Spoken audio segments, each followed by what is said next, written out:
sebagai refleksi Maulid Nabi Muhammad Sallallahu Alaihi Wasallam, setidaknya ada 3 hal yang patut kita renungkan untuk kita kukuhkan dalam komitmen dan loyalitas kita. Yang pertama, Maulid Nabi Muhammad Sallallahu Alaihi Wasallam bisa menjadi sarana untuk meneguhkan kembali cinta kita, mahabbah kita kepada baginda Rasulullah Muhammad Sallallahu Alaihi Wasallam. Bagi seorang mukmin, kecintaan kita kepada baginda Nabi Muhammad Sallallahu Alaihi Wasallam adalah sebuah keniscayaan,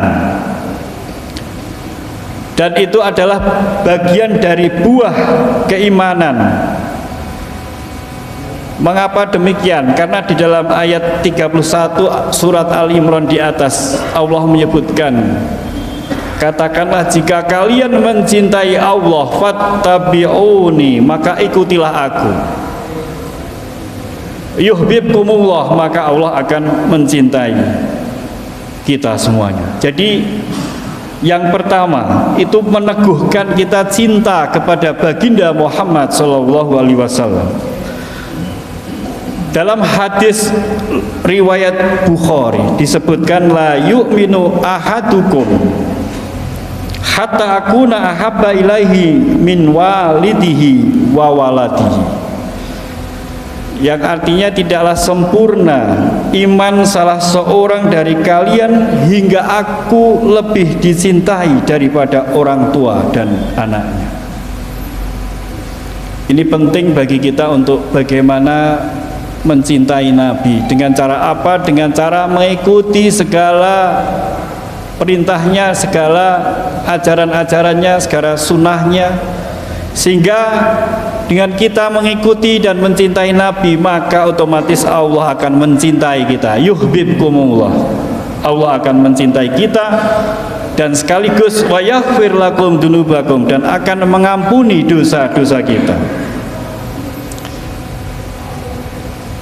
Refleksi dan komitmen Maulid Nabi yang kedua juga bisa kita wujudkan dengan cara meneladani perilaku dan perbuatan mulia baginda Rasulullah Muhammad Sallallahu Alaihi Wasallam.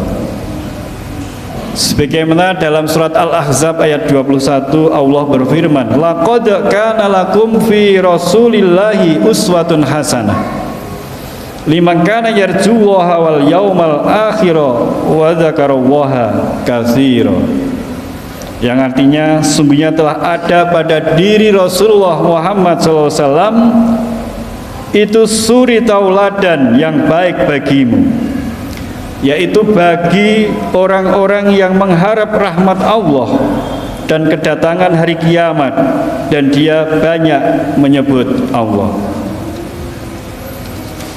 Hadirin jamaah sidang Jumat rahimakumullah, Rasulullah itu adalah bait-bait Al-Quran yang nyata, yang hidup dalam kehidupan sehari-hari.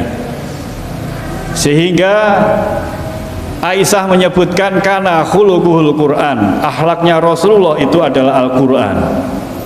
Oleh karena itu kita sudah sepantasnya untuk mencontoh beliau dari kehidupan sehari-hari, baik dalam kegiatan sosial, muamalah, ibadah, bahkan di dalam sistem pemerintahan dan lain sebagainya. Oleh karena itu mutlak bagi kita untuk bisa berakhlak, menjadikan Rasulullah sebagai figur, sebagai teladan dalam kehidupan kita.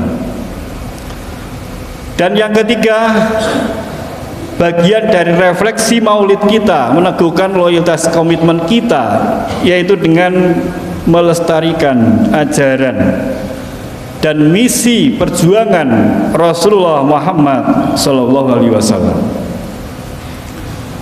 Sebagaimana Rasul itu memerintahkan kita, taraktu fikum amroini lan tadillu ma tamassaktum bihima, kitab Allah wa sunnata nabiyhi sallallahu alaihi wasallam. yang artinya aku tinggalkan pada kalian dua hal. Kalian tidak akan pernah tersesat dengannya, yaitu kitabullah dan sunnah Nabi Shallallahu Alaihi Wasallam. Hadis riwayat Malik.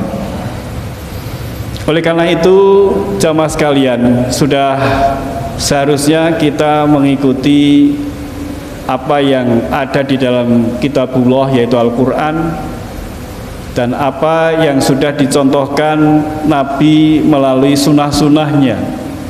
Dan kita tahu bahwa Nabi itu tidak meninggalkan warisan berupa emas, berupa uang, kekayaan, dan lain sebagainya. Tetapi Nabi itu mewariskan ilmu, dan ilmu itu adalah ada pada ulama. Innal ulama warasatul anbiya. Innal anbiya lam yuwarisu dinaron wala dirhaman. Wa innama warasul ilma faman akhadha bi khadzin aw fara. Sungguhnya ulama adalah pewaris para nabi. Para nabi tidak mewariskan dinar dan dirham, akan tetapi mewariskan ilmu. Barang siapa mengambilnya, maka ia mengambilnya dengan bagian sempurna. Hadis riwayat Abu Dawud dan Tirmidzi dan Ibnu Hibban. Oleh karena itu, jamaah sekalian, sudah seharusnya kita juga mengikuti ulama. Ulama dalam hal ini adalah sebagai pewaris para nabi, ulama yang takut kepada Allah dan mengamalkan ilmu-ilmu yang dimiliki. Karena kalau kita sampai lari dari ulama, lari dari ilmu-ilmu para ulama, maka di dalam satu hadis disebutkan, sayati zamanun ala ummati yafiruna minal ulama wal fuqaha fayabtal yaumullah bisalasi baliyat ulaha yarfa'ullah al barakata min kasbihim wasaniyah yusallitullah ta'ala alaihim sultanan doliman wasalisah yakhrujuna minad dunya bi ghairi iman. Ini adalah salah satu hadis yang menjadi peringatan bagi kita.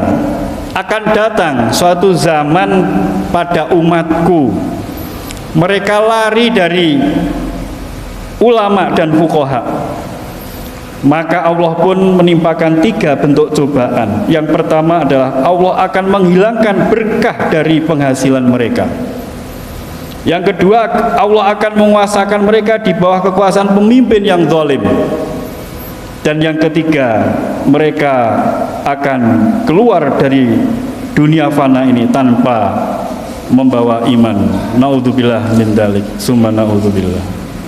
Oleh karena itu, jamaah sekalian, marilah kita selalu berhati-hati dan juga selalu mengikuti apa yang diajarkan oleh baginda Rasulullah Muhammad SAW, yang mudah-mudahan kita termasuk orang yang istiqomah dan termasuk orang yang husnul khatimah. Amin ya rabbal alamin.